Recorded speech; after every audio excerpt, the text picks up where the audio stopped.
gukizwa neza ntabwo ari ukubishobora. Uwakijijwe neza nuwo byashoboye. Nibyo bijya bidushobora, ntabwo ari twe tujya tubishobora.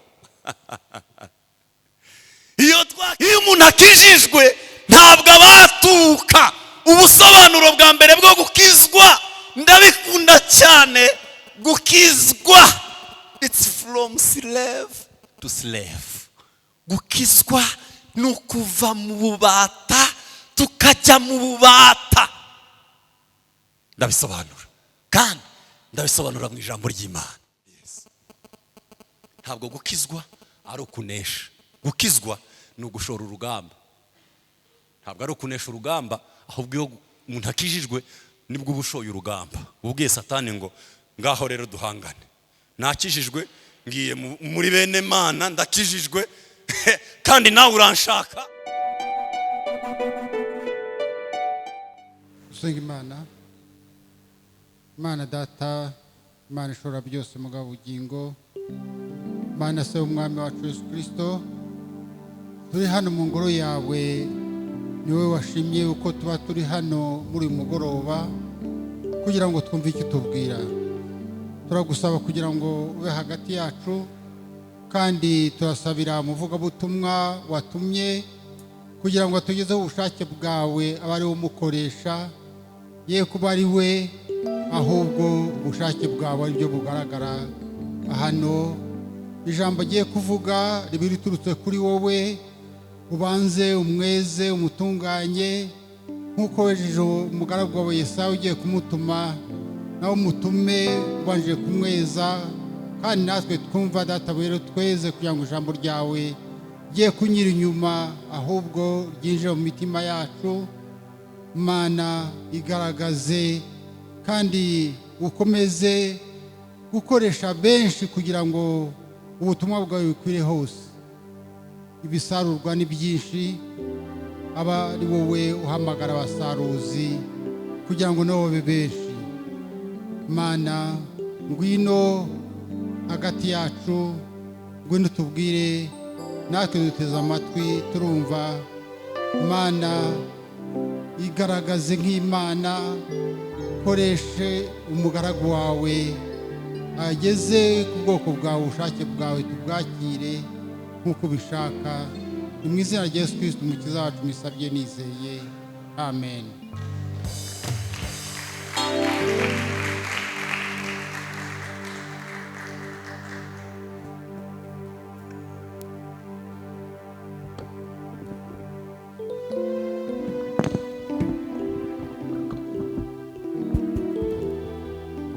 Haleluya.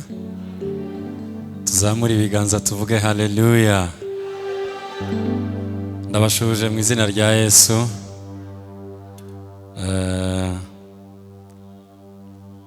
Amazina yanjye ni Huduma James. Ndi umupapa, mfite umugore n'umwana umwe, ntuye Kabeza.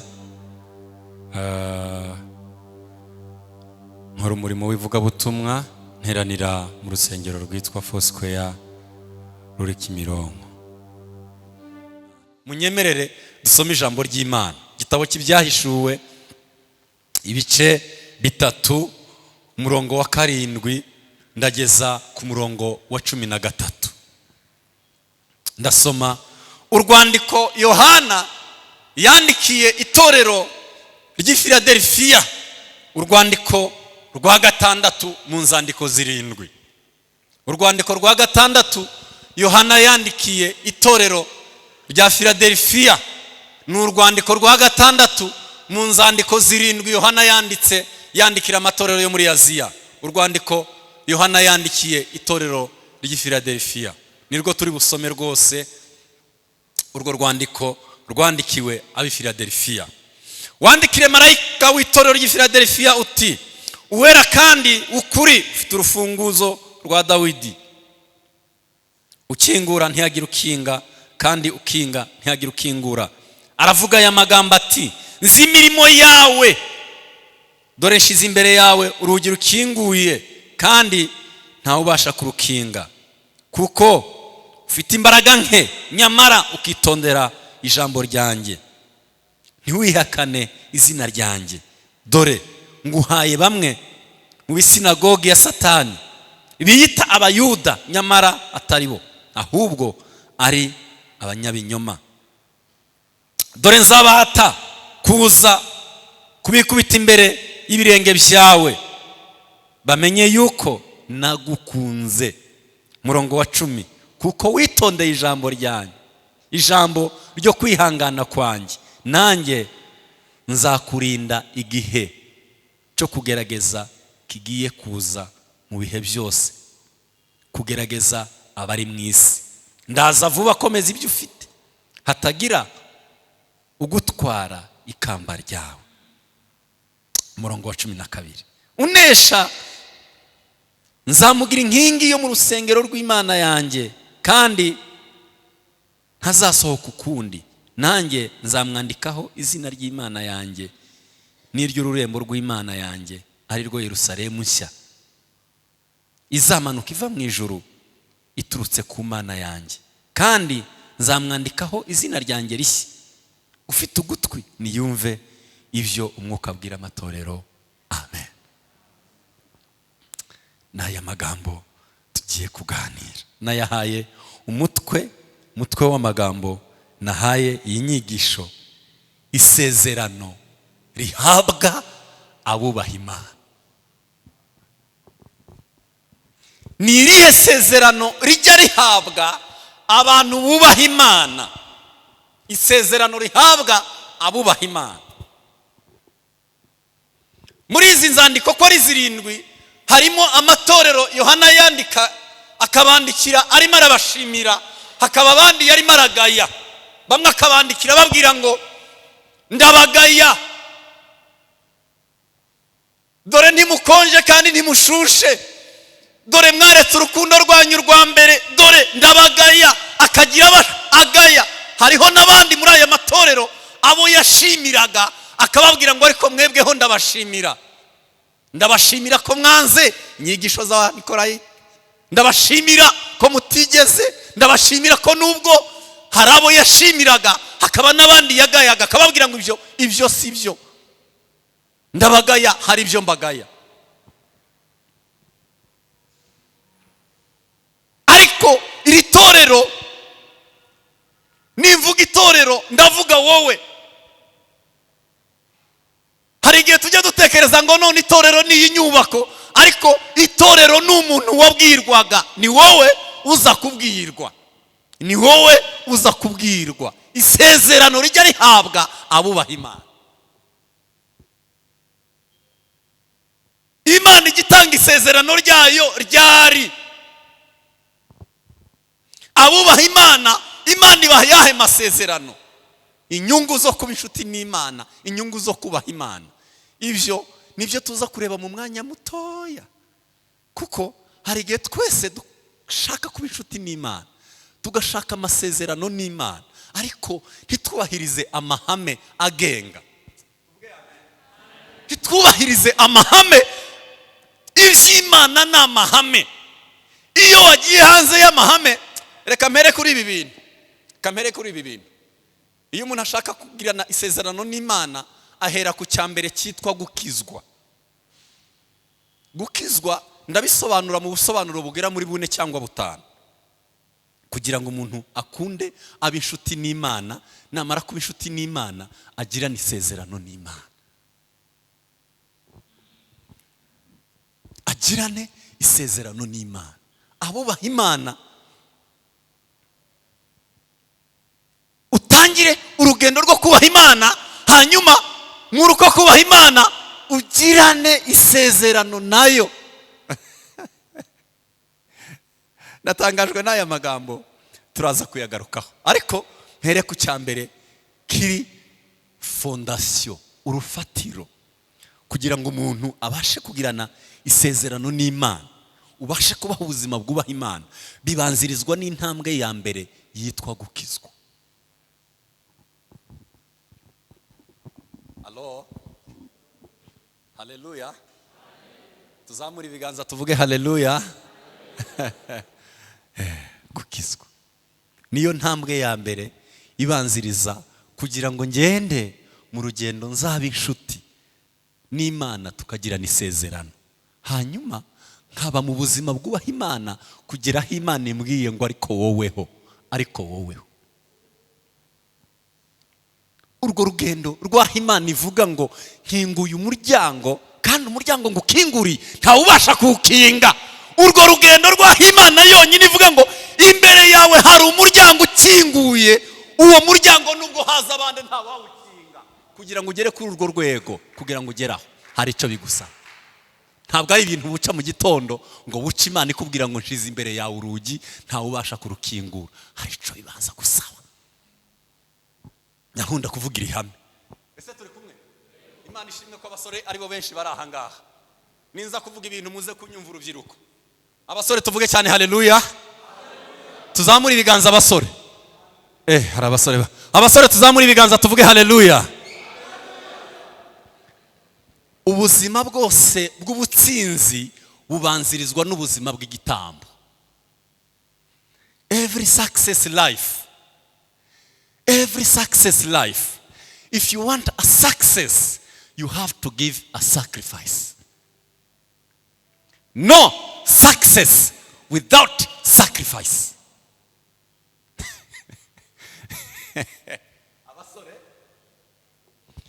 No! Nta muntu ubasha kugirana isezerano n'Imana kugera aho Imana ikubwira ngo umuryango ndawukinguye, kandi uyu muryango nkinguye nta wawukinga. Bibanzirizwa n'igitambo. No success without sacrifice. Hari icyo tubanza gukora, kandi icyo tubanza gukora fondasiyo yacu byitwa gukizwa. Ndababwira ubusobanuro nk'abungahe bwo gukizwa. Ubusobanuro bwa mbere bwo gukizwa nkunda cyane. Gukizwa ntabwo ari ukubatuka, ariko iki kintu ndagikunda. Gukizwa ntabwo ari ukubatuka. Yesu ni umwami. Iyo umuntu akijijwe ntabwo abatuka.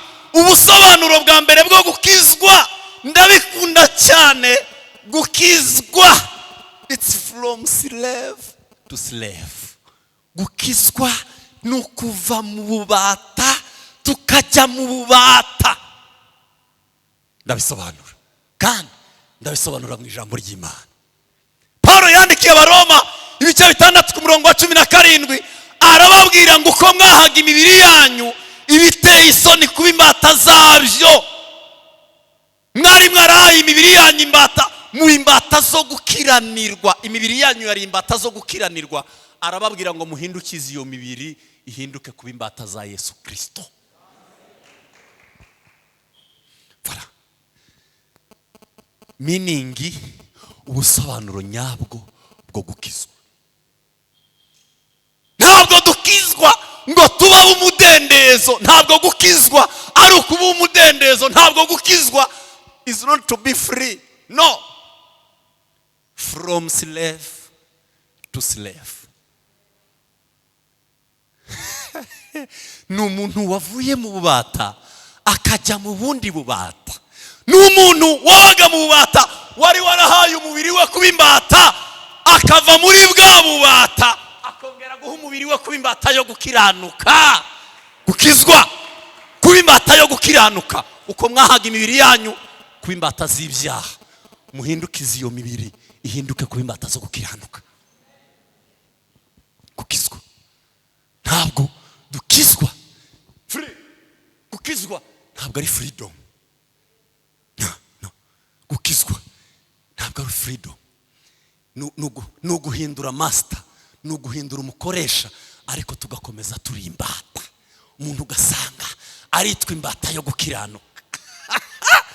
Umuntu aritwa imbata ya Yesu. Ku murongo wa 22 ibice 6 haravuga ngo agahinduka akaba imbata ya Yesu Kristo.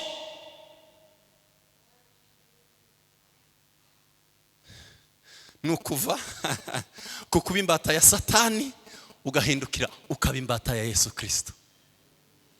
Uko mwahaga imibiri yanyu ibiteye isoni kuba imbata zabyo. Aba ariko muhindukize iyo mibiri, muyihindure kuba imbata za Yesu Kristo. Iyo umuntu amaze kuba imbata ya Yesu Kristo, nibwo akunda bigahabwa isezerano, akamubwira ngo nshize imbere yawe. Isezerano ryawe ni Imana. Abubaha Imana, Imana igibahereza isezerano. Ndaza kubigarukaho. Abubaha Imana, Imana ibaha isezerano. Nshize imbere yawe. Urugi rukinguye ndushize imbere yawe. Kandi ubwo rukinguye ntawabasha kurukinga. Ariko bihera kuki? Kuba inshuti nayo, nkemera kuba slave, kuba imbata yo gukiranuka. None narahindutse, navuye ku kuba imbata ya kamere. Umutima wa kamere utera urupfu. Niko Pawulo yandikiye Abaroma. Umutima wa kamere utera urupfu. Ariko gukizwa niyo umuntu avuye mu bubata. Nahoze ndi imbata ya Satani, none nahindukiye nabaye imbata ya Yesu Kristo. Ubusobanuro bwa mbere bwo gukizwa nkunda cyane. From slave to slave. Uwakijijwe ntarakaba umudendezo. Uwakijijwe yahinduye umukoresha, ariko aracari imbata. Imbata yo gukiranuka, imbata ya Yesu Kristo. Kubera iki ari ngombwa ngo tube imbata? Ese turi kumwe? Twovuga amen. Twobivuga tuzamuye ibiganza. Tuvuge cyane haleluya. Yes. Iyo bavugaga ngo umuntu ni imbata mu gihe cy'Abisiraheli, yarangagwa n'ibimenyetso. Hari ibimenyetso byarangaga imbata. Imbata iyo yemeraga kuba imbata, niko Bibiliya ivuga mu bitabo by'amategeko. Bibiliya iravuga ngo uwo muntu yaragendaga ngo akajya kwa basebuje, ngo akababwira ngo niyemeje kuba imbata, ngo none ni muntobora amatwi. Ba pastor siko bimeze, ngo akavuga ngo ni muntobora amatwi kuko niyemeje kuba imbata. Agatoborwa amatwi ngo bikitwa ko ari imbata ya burundu. Gutoborwa ugutwi byabaga ari ikimenyetso ko umuntu yiyemeje kuba uwo muntu abaye imbata ya burundu, ngo agashirwaho ikimenyetso bakamutobora amatwi. Niko Bibiliya ivuga. Kandi uwo muntu ntahembwe, ahubwo akagurwa, bakamugura. Imbata sikorera ibihembo, imbata ni yaguzwe. Nkunda Pawulo aravyandika mu magambo Pawulo yanditse, aravuga ngo ntabwo tukiri abacu ngo twigenge. Imbata ntijya yigenga. Ntabwo tukiri abacu ngo twigenge. Kubera iki? Turi imbata. Icya kabiri, ntabwo turi abacu ngo twigenge. Kubera iki? Twaraguzwe amaraso y'igiciro. Ninde utwaraguzwe? Iyo wamaze kugurwa uri imbata y'uwakuguze. Icya gatatu, ngo yadushizeho ikimenyetso, ari we mwuka wayo. Yadushizeho ikimenyetso, ni umwuka wayo yaduhaye, adushiraho ikimenyetso. Inuza.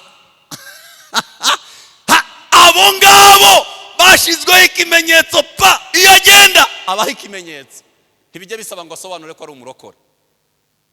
Uri busobanuro dutanga ko turi abarokore ni intege nke zacu.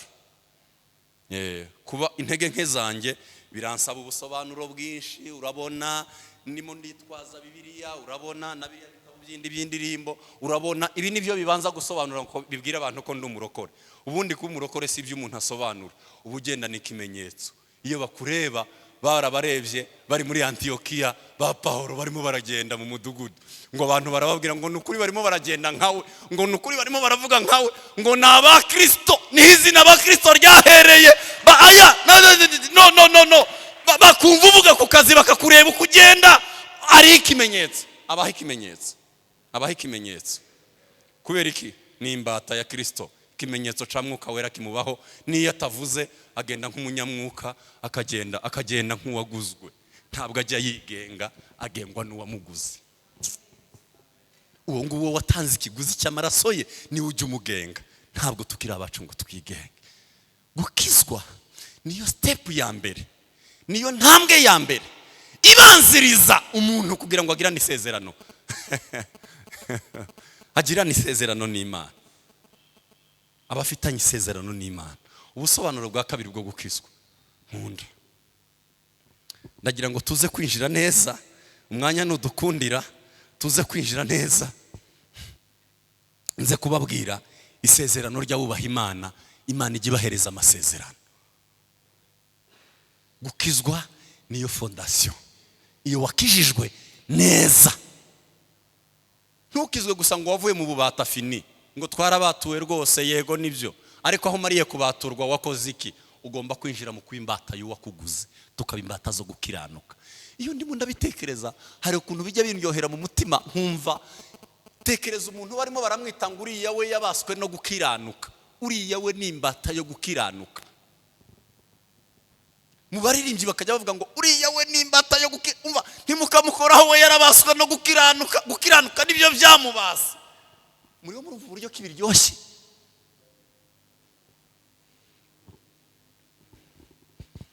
Gukizwa no guhinduka no guhindukira. Kambivuge neza. Gukizwa, umuntu yarimo aragenda, umuntu agahindukira. Iyo tumaze guhindukira ntabwo biba bihagije, tuba tugomba gufata urugendo rwo guhinduka. Gukizwa ni uguhindukira,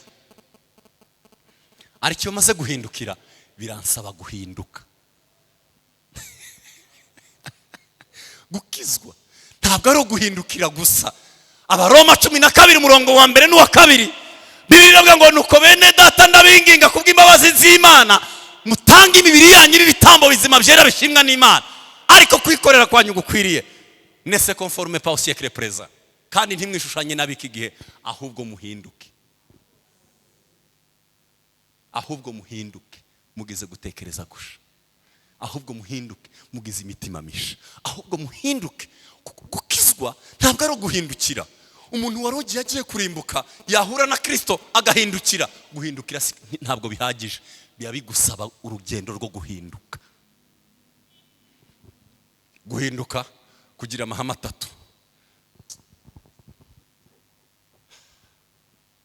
Ni iki kibazo rero njyangira.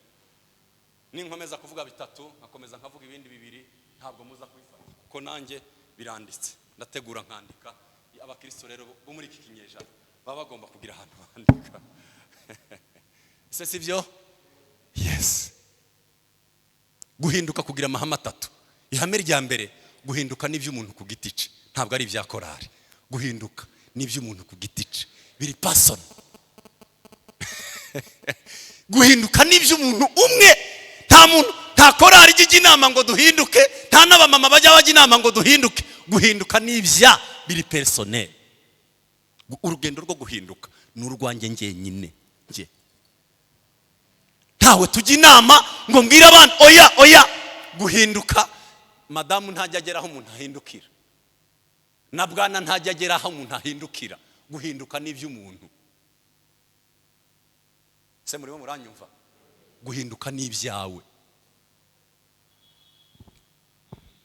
Ntibisaba ngubwire madamu, ntibisaba ngubwire oya. Nibya biri personnel. Guhinduka biri personnel.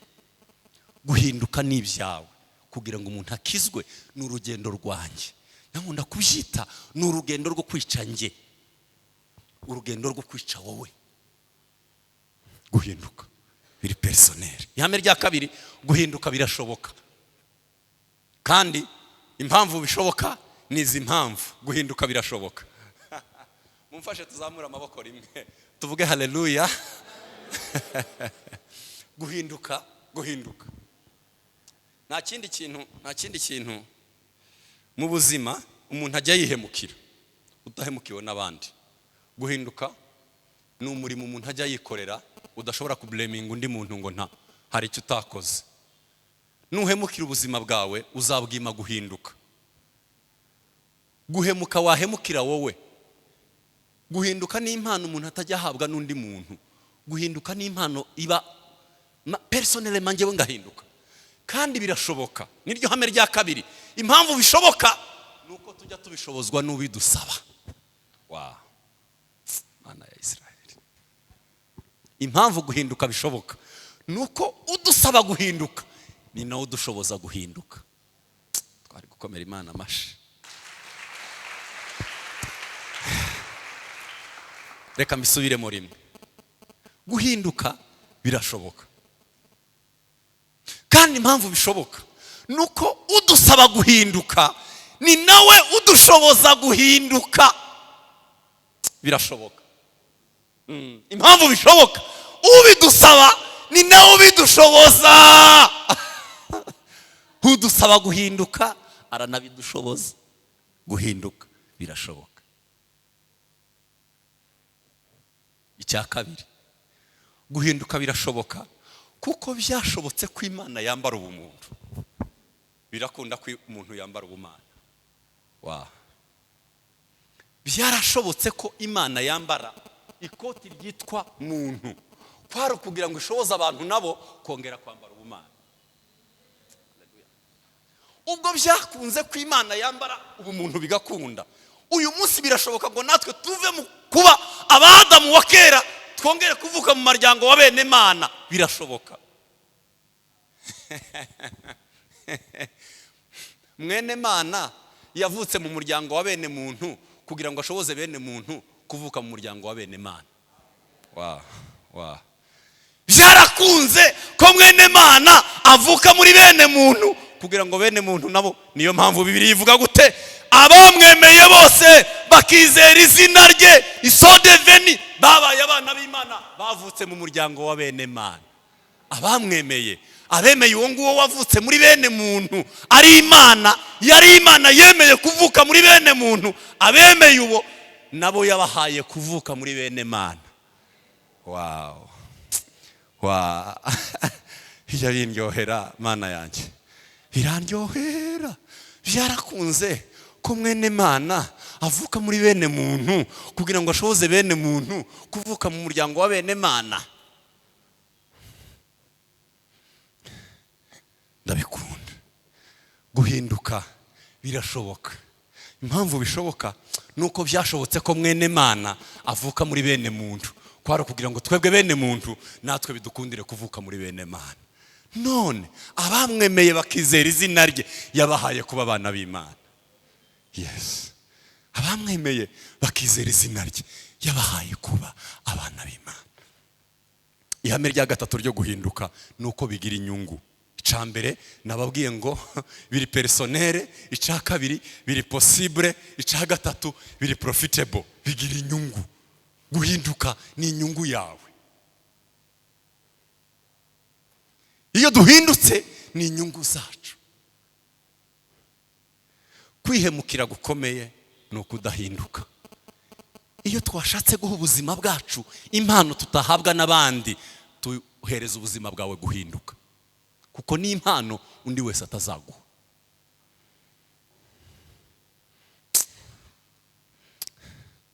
Narimo mbabwira gukizwa ko ari uguhindukira, wamara guhindukira ugatangira urugendo rwo guhinduka. Ngahinduka kugira ngo ndusheho gusa na Kristo. Ndakomeza ngahinduka kugira ngo ndebe ko nasa na Kristo. Ndashaka gusa na Kristo, ndashaka guhinduka. Paulo yaravuze ngo duhindutse kugera ku kigero gikwiriye cya Yesu Kristo. Duhindutse tukagera ku kigero gikwiriye cya Yesu Kristo, niho Imana idushaka ngo tugere ku kigero gikwiriye cya Yesu. Duhindutse twiyambuye umuntu wa kera, twiyambuye umuntu wa kamere. Gukizwa.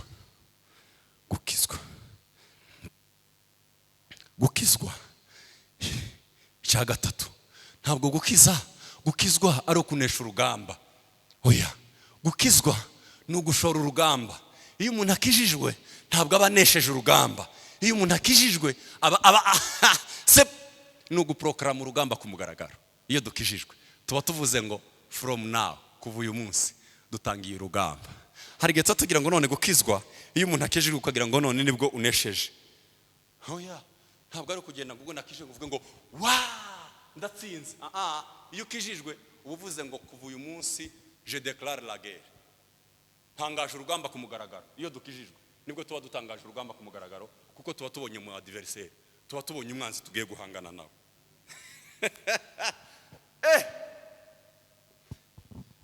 Birimo birumvikana. Yes. Ntabwo gukizwa ari ukunesha. Gukizwa ni ugushora urugamba.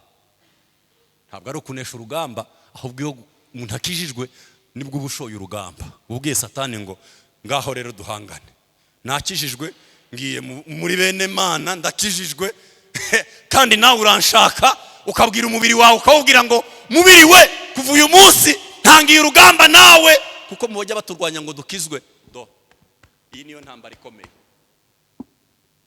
Nankunda kubwira abanyarwanda iyo ndi mu biterane binini, nkunda kubwira abanyarwanda nkababwira ngo murabiza abanyarwanda dukunda kuvuga ngo iyo turimo turakubita abadayimoni tukavuga ngo turakubita shatani, twese tukavuga ngo rimwe mu izina rya Yesu. Nkababwira ngo ahubwo icy'ingenzi si ugukubita abadayimoni, uzabanza ukubite wowe, kuko icyakubuje gukizwa neza ntabwo ari abadayimoni, ni wowe. Urugamba rwa mbere rukomeye rw'umuntu rugoye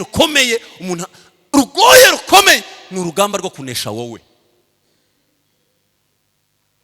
kuko kamere zacu nizo zatumye tudakizwa neza. Yes, urugamba rwa muntu. Paulo yageze avuga aravuga ngo ninde wankiza uyu mubiri. Yarazi ko arimo ararwana n'umubiri. Ntabwo ari abadayimoni yavuze, yaravuze ngo ninde wampa imbaraga nkane uyu mubiri.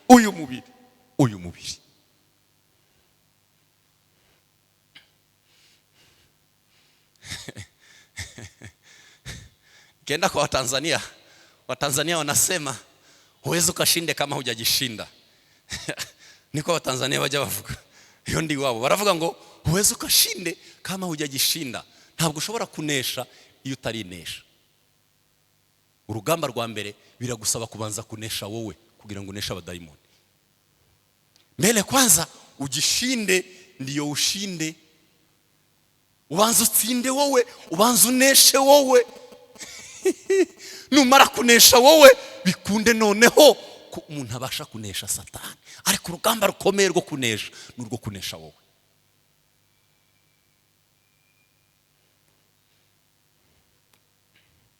Hame rya gatatu,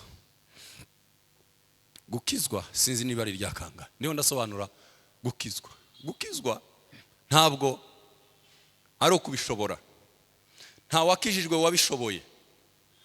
Umuntu wakijijwe neza nuwo byashoboye. Come on. Gukizwa neza ntabwo ari ukubishobora. Uwakijijwe neza nuwo byashoboye.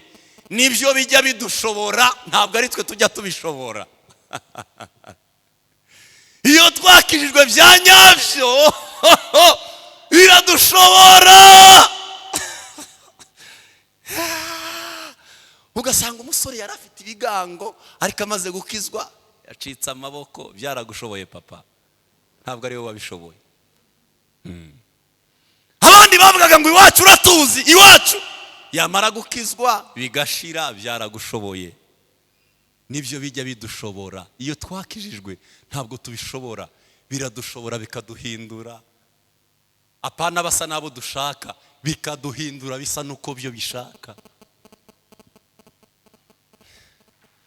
Ntabwo duhinduka ngo nkuko turamutse dushoboye gukizwa, twakizwa bisa nuko dushaka. Ugakora designing agakiza nuko ushaka kukaorienta ukakajyana. Ntabwo gukizwa ari byo. Nibyo bidushobora, byamara kudushobora bikatujyana uko bishaka, bikatucisha mu nzira bishaka. Ugasanga umuntu arimo araca ahantu atatekerezaga, ariko kubera iki byaramushoboye nta kikigenga, nibyo bimujyana. Birimo biramunyuzaho bishaka. Ce n'est pas le sujet qui fait l'action. Abizi igifaransa kera barabizi. Ce n'est pas le sujet qui fait l'action. Gukizwa, c'est le sujet qui subit l'action. Yes. Abizi igifaransa ubu nyine mu cyongereza sinzi, nanjye mfite gikeya nize hambere aho ngaho hakiri igifaransa. C'est pas le sujet qui fait l'action. Gukizwa ntabwo ari sujet qui fait l'action. Mais non. C'est pas le sujet qui fait l'action, c'est le sujet qui subit l'action. Ntabwo ari gikorwa na nyirawe, ni igikorwa kuri uwo nguwo. Ntabwo ari njye ubikora, ni igikorwa kiba kuri njye. Ni ujye umpindura akampindura uko ashaka. Ntabwo ari njye ujya wihindura ngo nihindure uko nshaka. Non, moi je subis l'action. Ntabwo ari njye n'ukwishyira mu maboko y'undi muntu yarangiza akampindura uko ashaka. Design isa nuko ashaka, akampereza design. Vugutira kandi uncure inkamba zimvemo umpinduri icyuma cyawe uhora unkore mvugutira kandi uncure ni njye wicura inkamba zimvemo umpindure icyuma cyawe uhoro.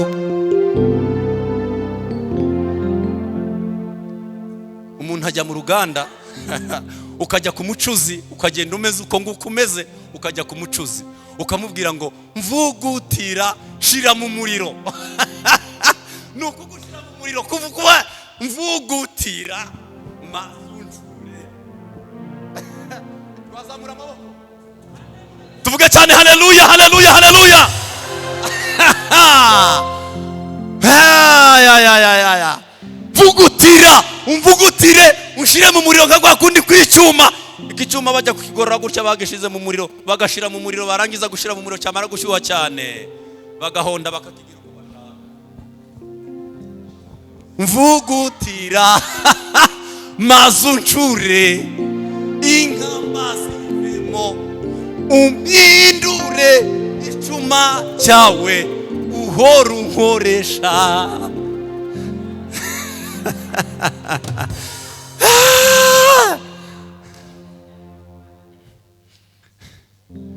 Turemera tukajya mu biganza bye akaducura bisa nuko we ashaka. Hari abantu bakijijwe nkuko bashaka bado hujya wakoka.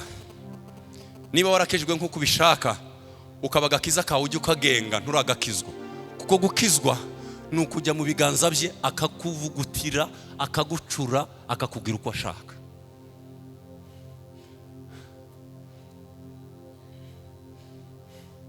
Ntabwo ari ukubishobora, ni ugushoborwa nabyo, nibyo biza bidushobora. Yakujyana uku niwe uncure kuko niwe ubishoboye, niwe unshoboye. Agakiza karadushobora ntabwo tugashobora. Niyo mpamvu tutigenga, ntabwo tubishobora. Nibyo bidushobora. Kambabwira aya mahame. Yohana yandikira itorero, mwanya wanjye ugiye kurangira. Yohana yandikira itorero ry'i Philadelphia. Ababwira aya magambo ntagifite umwanya wo gusobanura, ariko ndagira ngo mbabwire amahame agera muri 4. Iyo umuntu yabaye inshuti y'Imana,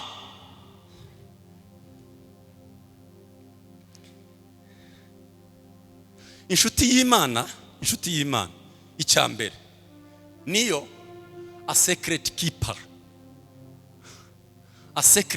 of God, umunyamabanga w'Imana. Nubaho mu buzima bwubaha Imana. Iyo umuntu abayeho mu buzima bwubaha Imana, Imana igifatika kubitsa amabanga yayo. Isezerano ry'abubaha Imana, isezerano ry'abubaha Imana.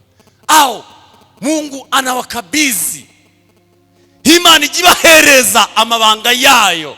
Iyo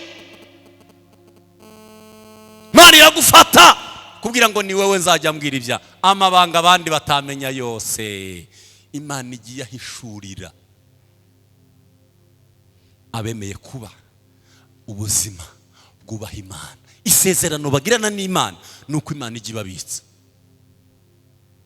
ikababwira ngo wowe kubera wubaha Imana ngiye kukubitsa amabanga yanjye.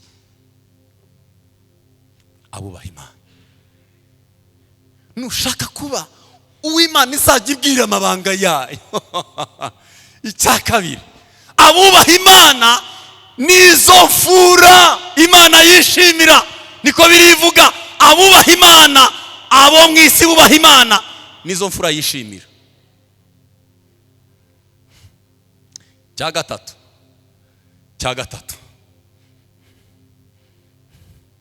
abubaha Imana, Imana ibabitsa amasezerano.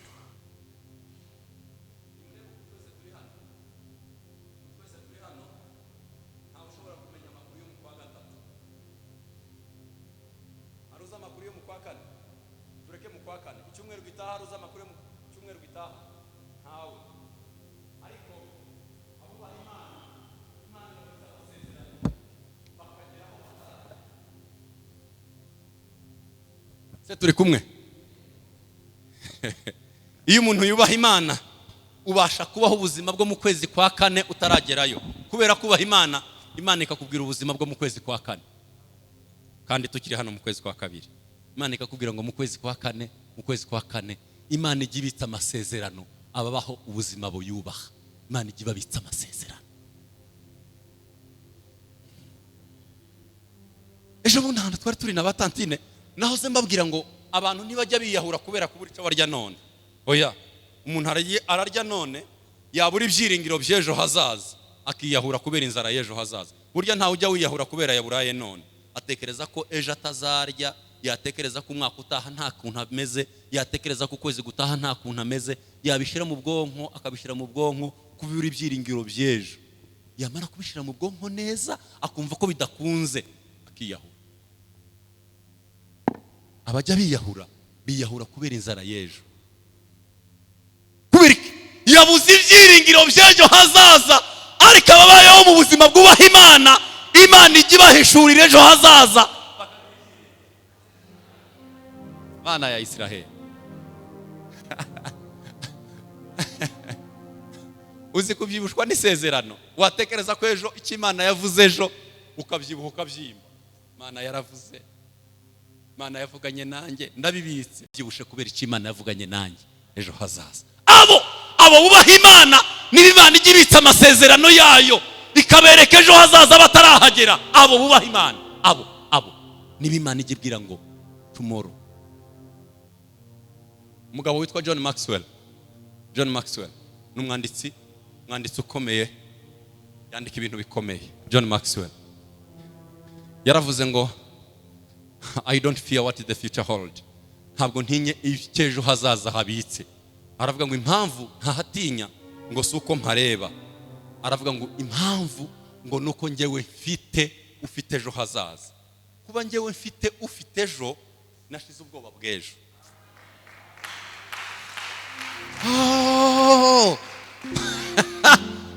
Twebwe iyo twamaze kumugira,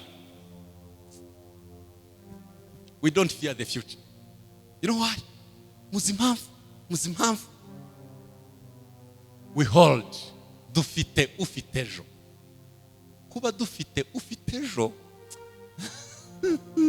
ibyiringiro byacu birashikamye. Ibyiringiro byacu birakomeye. Ibyiringiro byacu, abo bubaha Imana, ababayeho ubuzima bwubaha Imana, bahabwa isezerano n'Imana. Imana izibabwira ngo ntutinye ejo ndi kumwe nawe, kubera ubuzima bwubaha Imana. Ejo ndi kumwe nawe, ntiwihebe ndi kumwe nawe, ntiwihebe ndi Imana yawe. Bene abo bahabwa ayo masezerano n'ababayeho ubuzima bwubaha Imana. Cyanyuma abubaha Imana ni inshuti z'Imana yirata.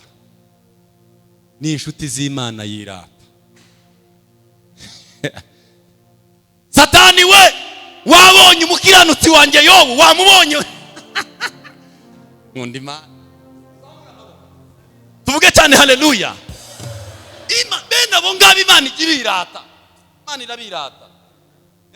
Yahura na Satani kamwe, we wamubonye umukiranutsi wanjye Yobu? Imana ababayeho ubuzima bwubaha Imana, Imana irabirata. Ahageze Imana shira mu bwonko Imana irimo iravuga ngo witwa nde papa? Berthe. Wabonye umukiranutsi wanjye Berthe? Wamubonye? Tekereza Imana irimo kukwirata. Wamubonye Yobu? Wabonye Yobu? Satani akamubwira ngo ni ibintu wamuhaye. Akamubwira ngo kwenda ngibiriya ndabiguhaye. Areka bubaha Imana. Yitwa yawe ntahemuka azahora. Yitwa yawe ntahemuka. iyo twabayeho ubuzima bwubaha Imana, Imana ntabwo ari indyarya. Imana ntabwo ari indyarya. Abanyarwanda twaba indyarya, ariko Imana ntabwo ari indyarya. Iyo wabayeho ubuzima bwubaha Imana, igikwirata wamubonye mama, wabonye Imana irabirata. Umukiranutsi wanjye Yobu wamubonye ko kiranuka, wamubonye ko Imana ubwayo yiratabo. Shize urugi imbere yawe, kandi urwo rugi ntawe ubasha kurukingwa, n'urugi rukinguye. Urashaka ko Imana ivuga ngo nshize imbere yawe urugi rukinguye? Icya mbere twavuze ngo nugukizwa. Icya kabiri, ubuzima bwubaha Imana. Kambabwira icya gatatu gusa, hanyuma mpite zose. Komatana n'Imana. Komatana n'Imana. Kugira ngo uhabwe isezerano n'Imana, biragusaba ubuzima bwomatanye n'Imana. Kinyarwanda kiravugitse, ubuzima bwomatana n'Imana. Kalebu ntabwo yari umwisiraheli, ariko Kalebu ngo yari yaromatanye n'Imana, bituma ahabwa isezerano. Ahabwa isezerano ringana n'iry'Abisiraheli, kandi atari umwisiraheli. Niwe wari waromatanye n'Imana. Kalebu wari waromatanye n'Imana, aravuga ngo ubwo nababonanye Imana sinzoyivaho, nanjye nzakomeza mbane n'Imana. Iyo Mana nababonanye, nkeneye komatana nayo, nzakomeza mbane nayo. Mu rugo rwawe ukeneye komatana n'Imana kugira ngo ugirane isezerano n'Imana. Imana yiteguye iri sezerano ni ryacu, ni ry'abana bacu. Isezerano rivuga ngo shize imbere yawe urugi rukinguye. Umuryango wawe Imana yashize urugi rukinguye, abana bawe bakinjira mu mugisha. Ariko se urugo rwawe rwomatanye n'Imana?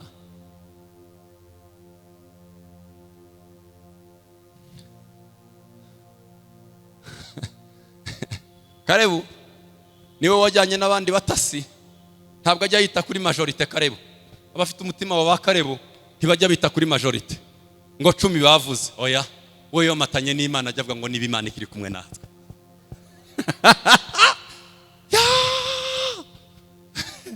Niba Imana ikiri mu ruhande rwacu, ntabwo ajya areba abanake. Yomatanye n'Imana we amaso ye gusa yayahanze Imana. Abanake twarababonye, nibyo niko bimeze. Intambara ziri aha hanze nibyo.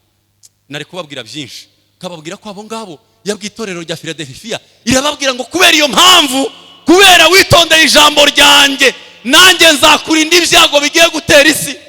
Siko twasomye ijambo ry'Imana? Kubera nanjye nzakurinda ibyago bigiye gutera isi. Wemeye guholdinga, wemeye kubika ijambo ryanjye.